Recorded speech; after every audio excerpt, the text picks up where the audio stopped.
Hello, everybody. Welcome again to day 15 of our 25-day VLOGMAS Python tutorial. And it's amazing to be here again with you. And I trust that we've enjoyed our first 15 days. In fact, our first 14 days. Today happens to be the 15th day. And in today's episode, we'll be looking at something quite simple and quite basic.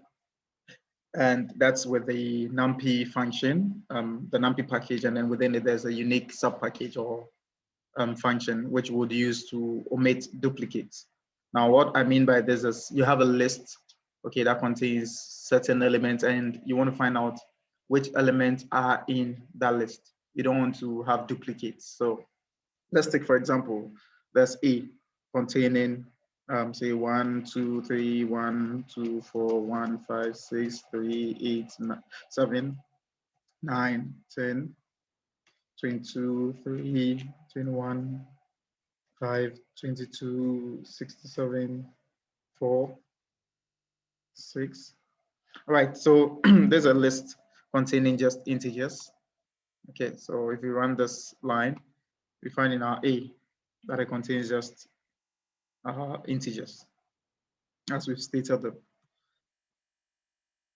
Well, what we are going to do is to just use a unique function, but I want us to go back to what we did yesterday and then try to implement the sorted on it so that we get a structure of the A. So let's print out the sorted of A so that the data gets sorted. And then we see how it repeats itself. So you see there are duplications in there by looking at the data structure being sorted. So in order to omit all the duplications, all we need is to just have our NumPy imported. So we import NumPy. So yes, NP. And then we then bring NP that we make use of NP.unique. And this omits all duplicates. So we implement NP.unique on A. Now let me print the NP.unique of A. And while commenting the sorted line. And then when we run this, now it tells us the individual elements that are in there, so it omits all duplicates.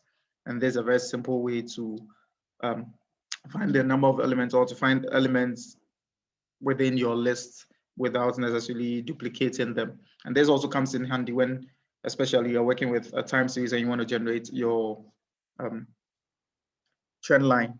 You see, you'd always have to find the equation of the line that already fits to your data set, and then you use that line to generate a new set of data series of your Y to match your X. And so to get unique X values, you run the unique on the X, and then you generate with the equations a new set of Y that match the unique X, and then that would fit the trend line. And so that's all for today. If you have any question, don't forget to post them in the comment section, and then the team would address it. If you're new here, don't forget to also subscribe and then turn on post notifications so you are notified anytime we post something new for your consuming. And then to our old subscribers, we'd like to say thanks for staying with us and sticking with us. We hope you are still learning and you're still becoming better with your programming lesson. Like we always say, it's always good and bigger at the top. So let's all aspire to get there with our programming exercises. And we hope to see each and every one at the top.